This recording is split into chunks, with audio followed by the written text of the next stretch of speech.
कृषी मंत्री माणिकराव कोकाटेंना नाशिक जिल्हा न्यायालयाने दणका दिलाय।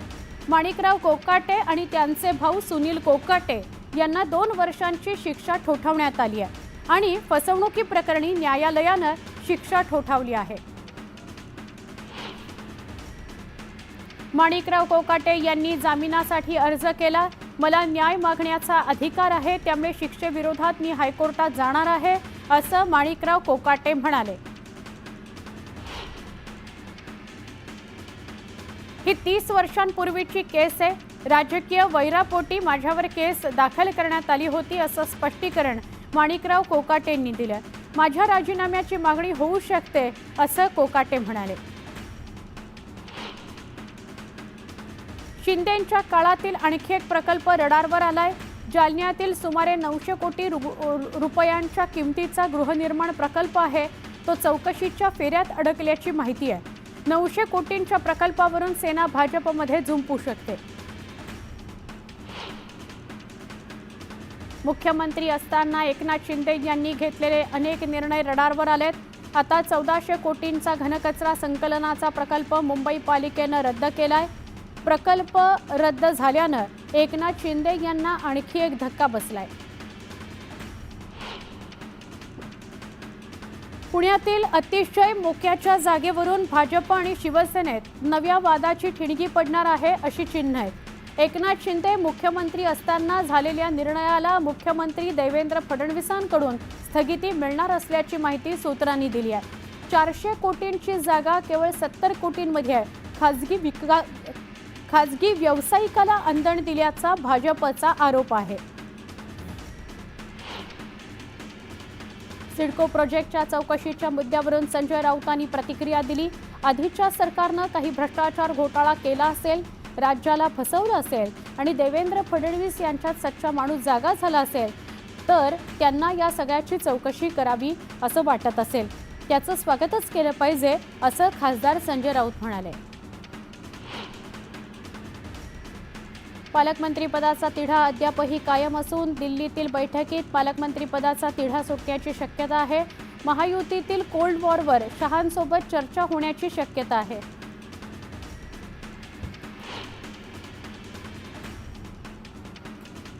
पालकमंत्रीपदावरून जिल्हा लुटण्यासाठी चढाओढ सुरू आहे। जनतेला लुटण्यासाठी भांडणं सुरू आहेत, असा घणाघात विजय वडेट्टीवारांनी केला। सरकार अस्तित्वात आहे का, असा सवालही वडेट्टीवारांनी केला।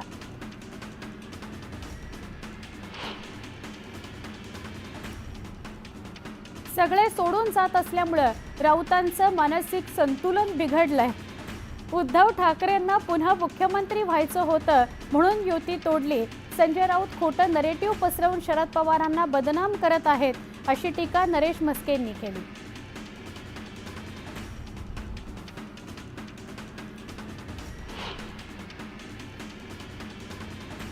शिंदेंना मुख्यमंत्री करण्यास पवार काका पुतण्याचा विरोध होता।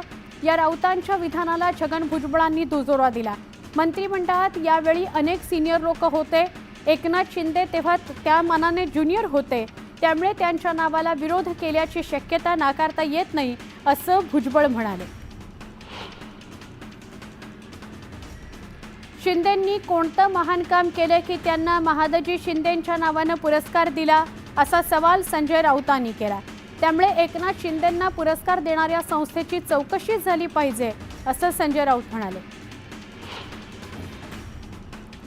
शरद पवार दिल्लीत असताना आदित्य ठाकरेंनी त्यांची भेट घेतली नाही, हा त्यांचा अपमान आहे, असं म्हणत नरेश म्हस्केंनी आदित्य ठाकरेंवर निशाणा साधला। शरद पवार मराठा विरोधात आहेत, असं वातावरण पसरवण्याचं काम केलं जातंय, असा आरोप नरेश म्हस्के यांनी केला। मुख्यमंत्री लाडकी बहीण योजनेचे निकष आता अधिक कठोर केले जाणार आहेत। नव्या निकषांवर लाडक्या बहिणींची संख्या 9 लाखांनी कमी होणार आहे। नव्यानं 4 लाख महिलांची संख्या कमी होणार असल्याची सूत्रांची माहिती आहे। गरज सरो वैद्य मरो या उक्तीप्रमाणे भाजप सरकार लाडक्या बहिणींना फसवतंय, अशी टीका विजय वडेट्टीवारांनी केली। लाडक्या बहिणींनी सरकारला जागा दाखवावी, असं वडेट्टीवार म्हणाले। पालघरचे पालकमंत्री गणेश नाईक यांच्या अध्यक्षतेखाली पालघरमध्ये जनता दरबार भरवण्यात आला। पालकमंत्री पदाचा पदभार स्वीकारल्यानंतर गणेश नाईकांनी पहिल्यांदा जनता दरबार भरवला। पडझड रोखण्यासाठी उद्धव ठाकरे सरसावले। शिवसेनेच्या पक्षबांधणीसाठी राज्यभर दौरा करणार आहेत। राजापूरचे माजी आमदार राजन साळवी शिवसेनेत गेल्यानं ठाकरे गटाला मोठा फटका बसलाय।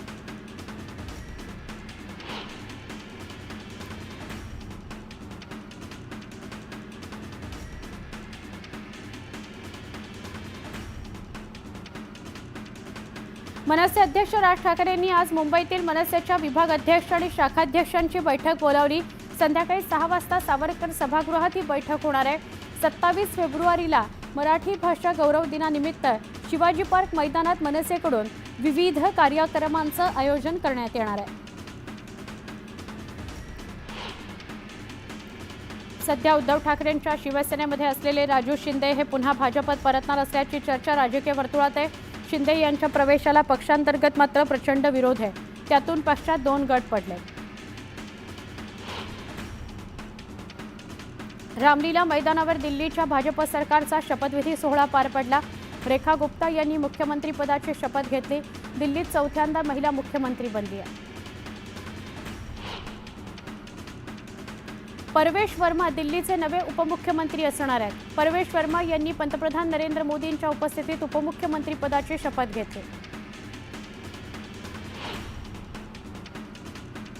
बीडमधील सीसीआयची कापूस खरेदी 10 दिवसांपासून बंद आहे। त्यामुळे खरेदी केंद्रांबाहेर वाहनांच्या रांगा कायम आहेत। सर्व्हर डाऊन असल्यानं शेतकऱ्यांना आर्थिक भुर्दंड सहन करावा लागतो। अमरावती जिल्हा सामान्य शासकीय रुग्णालयातील शासकीय परिचारिकांनी आक्रमक पवित्रा घेतला। काम बंद आंदोलन करत परिचारिकांना मिळणारे भत्ते, पदोन्नती अशा मागण्यांसाठी परिचारिकांनी आंदोलन पुकारलं आहे। बुधवारपासून नाशिक शहरातील अनेक रेशन दुकानं बंद आहेत। केवायसी मशीन बंद असल्यानं नाशकात धान वितरणही ठप्प आहे। त्यामुळे दुकानाबाहेर नागरिकांची गर्दी बघायला मिळते। जळगाव जिल्ह्याला पाणीपुरवठा करणाऱ्या 10 MLD क्षमतेच्या यंत्रणेचं काम पूर्णत्वाकडे गेलंय। त्यामुळे आता शहराला शुद्ध पाणी पुरवठा होईल। यवतमाळच्या पुसद शहरातील दत्त मंदिर परिसरात माकडांनी अक्षरशः उच्छाद मांडला। माकडांच्या मुक्त संचारामुळे नागरिक त्रस्त झाले। त्यामुळे या माकडांचा बंदोबस्त करावा अशी मागणी नागरिकांकडून होतीये। पुणे नगर महामार्गावर वाहतूक कोंडीमुळे प्रवाशांसह वाहन चालकांचं मोठे नुकसान होतंय। ही कोंडी सोडवण्यासाठी पुणे ग्रामीण पोलिसांनी अभिनव प्रयोग हाती घेतलाय। वाहतूक कोंडी सोडवण्यासाठी पोलिसांनी भोंग्यांचा वापर केलाय। अंगणेवाडी यात्रेच्या पार्श्वभूमीवर मंत्री नितेश राणेंनी आई भराडी देवीचं दर्शन घेत आढावा बैठकीचं आयोजन केलं होतं। यावेळी अंगणे कुटुंबियांच्या वतीनं पालकमंत्री नितेश राणे यांचा सन्मान करण्यात आला। बीडच्या कारागृह परिसरात 8 एकरच्या जमिनीवर कारागृहातील कैद्यांनी मळा फुलवलाय। या कारागृहात सध्या 350हून अधिक कैदी आहेत। याच कैद्यांसाठी विविध फळभाज्या पिकवण्यात आल्या आहेत। रायगडच्या सुधागड तालुका भूकंपानं हादरला। भूकंपाच्या धक्क्यात अद्याप कोणतंही नुकसान झालेलं नसलं तरी लोकांना काळजी घेण्याबाबत प्रशासनाकडून सूचना करण्यात आल्या। जळगावच्या बाजारात नवीन ज्वारीला 4,500चा भाव मिळतोय। भविष्यात ज्वारीचे दर आणखी वाढण्याची शक्यता आहे। पालघरच्या नवापाडा इथल्या नदीपात्रात मृत अवस्थेत अर्भक आढळून आलं। 4 ते 5 दिवसांपूर्वी जन्मलेलं अर्भक आढळून आल्यानं खळबळ उडाली आहे। तुळजापुरात ड्रग्ज तस्करीच्या मुद्द्यावर पालकमंत्री प्रताप सरनाईक चांगलेच आक्रमक झाले। पोलीस आणि महसूल अधिकाऱ्यांना सरनाईकांनी चांगलेच खडेबोल सुनावले।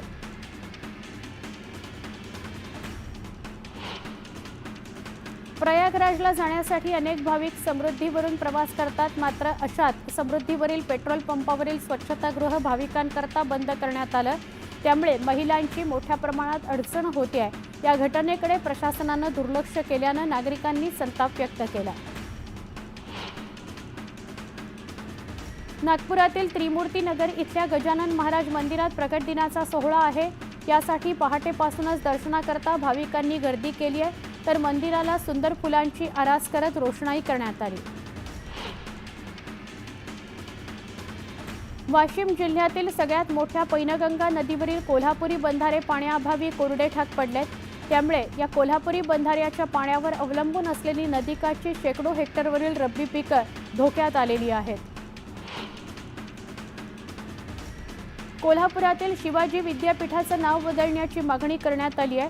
शिवाजी असा एकेरी उल्लेख न करता छत्रपती शिवाजी महाराज विद्यापीठाचं नामांतर करण्यात यावं अशी मागणी करण्यात येते. नवी मुंबईतील एपीएमसी बाजारात वांग्याची आवक घटल्यानं दरावर परिणाम झालाय. 16 रुपयांनी विकलं जाणारं वांग 22 रुपयांना विकलं जात आहे. कोपरखैरण्यात 10,000ची वर्गणी नाकारल्यानं बार चालकाला मारहाण करण्यात आली. घटना सीसीटीव्ही कॅमेऱ्यात कैद झाली आहे. या प्रकरणी चौघांवर गुन्हा दाखल करण्यात आलाय. जळगावच्या लिंबाच्या भावात वाढ झाली आहे. गेल्या 15 दिवसांपूर्वी 50 रुपये किलोनं मिळणारं लिंब आता 100 रुपये किलोनं मिळत आहे. दर गगनाला भिडलेत. ग्राहकांचीही मागणीत घट झाली आहे.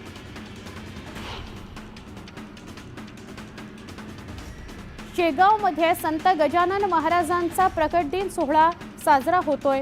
या सोहळ्यासाठी अकोल्यातील भाविकांनी शेगावात गर्दी केली. नंदुरबार जिल्ह्यातील नवापूर तालुक्यात 255 आशा सेविकांना डिजिटल आरोग्य तपासणी किटचं तसंच 9 प्राथमिक आरोग्य केंद्रांना आवश्यक साधन सामुग्रीचं वाटप करण्यात आलं. बालमृत्यू कमी करण्याच्या कार्यात अहोरात्र झटणाऱ्या आशा कार्यकर्त्यांना या किटमुळे आरोग्य सेवा अधिक सक्षम करता येणार आहे. देवरुख नगरपंचायतीनं लाखो रुपये खर्चून खरेदी केलेल्या कचरा संकलनाच्या गाड्या आता धुळखात पडल्यात. विशेष म्हणजे या गाड्यांचे टायर चोरीला गेलेत. मात्र याकडे नगरपंचायत प्रशासनाचं दुर्लक्ष होत असल्यानं नागरिकांनी संताप व्यक्त केलाय. गेल्या 3 वर्षात जळगाव शहरातील 50,405 ग्राहकांनी पालिकेचा 64 कोटी 25 लाखांचा कर ऑनलाईन भरलाय. मालमत्ता धारकांना घरबसल्या कर भरता यावा यासाठी पालिकेकडून ऑनलाईन सुविधा उपलब्ध करून देण्यात आलेल्या आहे. जळगावातील रावेर तालुक्यातील सुनोदा गावात विद्यार्थ्यांसह महिलांसाठी छावा सिनेमाच्या मोफत शोचं आयोजन करण्यात आलं. यावेळी सिनेमा पाहण्याकरता महिलांसह विद्यार्थ्यांनी एकच गर्दी केली होती. शिर्डी ते सटाणा होत असलेल्या राष्ट्रीय महामार्गाच्या कामावर देवळा भागातील शेतकऱ्यांनी आक्षेप घेत काम बंद पाडलंय. 1.5 वर्षांपासून रखडलेलं काम पूर्ण होत नसल्यानं वाहन चालकांनाही त्रास सहन करावा लागतोय.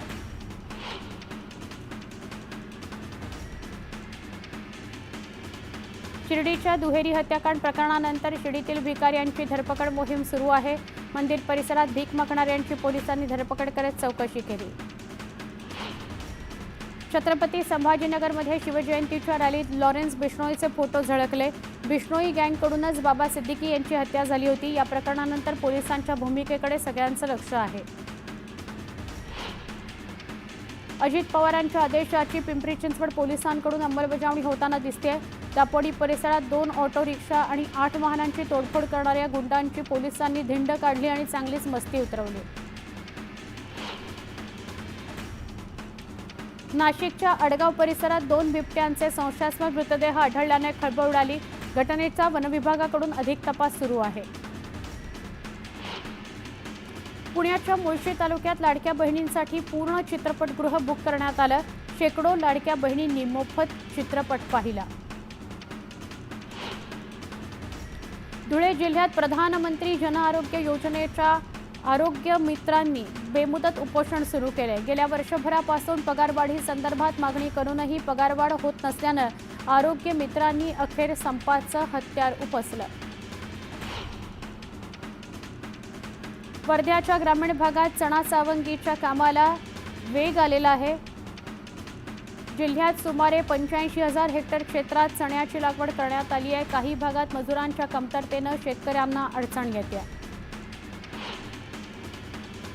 वर्ध्यात परिचारिकांनी एकदिवसीय कामबंद आंदोलन पुकारलंय. कामबंद आंदोलन सुरू केल्यानं जिल्हा सामान्य रुग्णालयातील कामकाजावर परिणाम होताना दिसतोय. पदोन्नतीसह इतर मागण्यांकरता हे आंदोलन सुरू आहे. इंग्लंडमधील लिव्हरपूल इथं शिवजयंती दणक्यात साजरी करण्यात आली. छत्रपती शिवाजी महाराजांच्या नामघोषात परिसरात जयघोष बघायला मिळाला।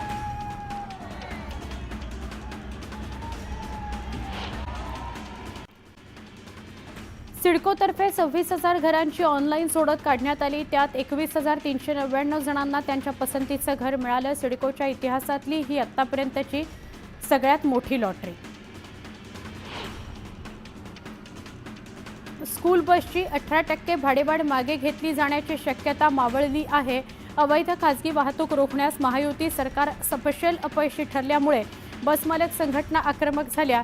सरकारनं अवैध खासगी वाहतुकीला मोकळं रान दिल्यानं आम्ही भाडेवाढ मागे घेणार नाही असा पवित्रा बस ओनर्स असोसिएशननं घेतला आहे। इयत्ता 10वी उत्तीर्ण अंगणवाडी सेविकांसाठी 1 वर्षाचा तर 12वी उत्तीर्ण सेविकांना 6 महिन्यांचा बालशिक्षण प्रमाणपत्राचा कोर्स करणं बंधनकारक करण्यात आलंय। नवीन राष्ट्रीय शैक्षणिक धोरणाची अंमलबजावणी आगामी शैक्षणिक वर्षापासून होणार असल्यानं सध्या जिल्हा शिक्षण आणि प्रशिक्षण संस्थेतर्फे प्रशिक्षण दिलं जात आहे। रुग्णालयात गरीब रुग्णांना मदत करणाऱ्या आरोग्य मित्रांनी वेतनवाढीसह विविध मागण्यांकरता बेमुदत संप सुरू केलाय। मागण्या मान्य होईपर्यंत संप सुरूच ठेवण्याचा इशारा दिल्यानं रुग्णांचे हाल होत आहेत। वारसांना मुंबईतच हक्काची घरं मिळावीत यासाठी गिरणी कामगार संघटनेकडून 6 मार्चला मोर्चा काढण्यात येणार आहे। आझाद मैदान ते विधान भवन असा मोर्चा काढण्यात येणार आहे। मध्य महाराष्ट्र, कोकण, मराठवाडा आणि विदर्भात गेल्या वर्षी झालेल्या मुसळधार आणि अतिमुसळधार पावसामुळे नागपूर, अमरावती, छत्रपती संभाजीनगर, नाशिक, पुणे, कोकण या भागातील धरणांमध्ये फेब्रुवारीत 60% अधिक जलसाठा आहे। यामुळे उन्हाळ्यात मराठवाड्यासह सगळ्याच भागात पाणी टंचाई भासण्याची शक्यता आहे। राज्य शिक्षण मंडळाच्या 10वीच्या लेखी परीक्षेला शुक्रवारपासून सुरुवात होतीये। या परीक्षेसाठी राज्यातील सरकारी, अनुदानित आणि खासगी व्यवस्थापनाच्या 23,000हून अधिक शाळांनी जय्यत तयारी केली आहे।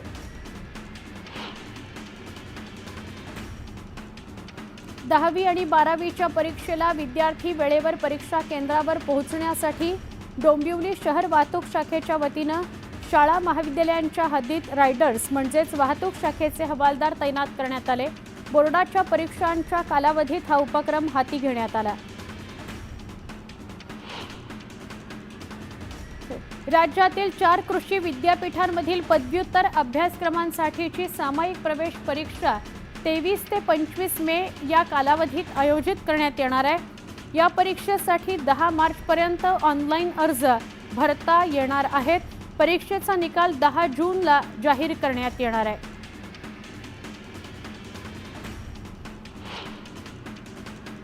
एक छोटासा ब्रेक, पुन्हा पहा फक्त न्यूज 18 लोकमत।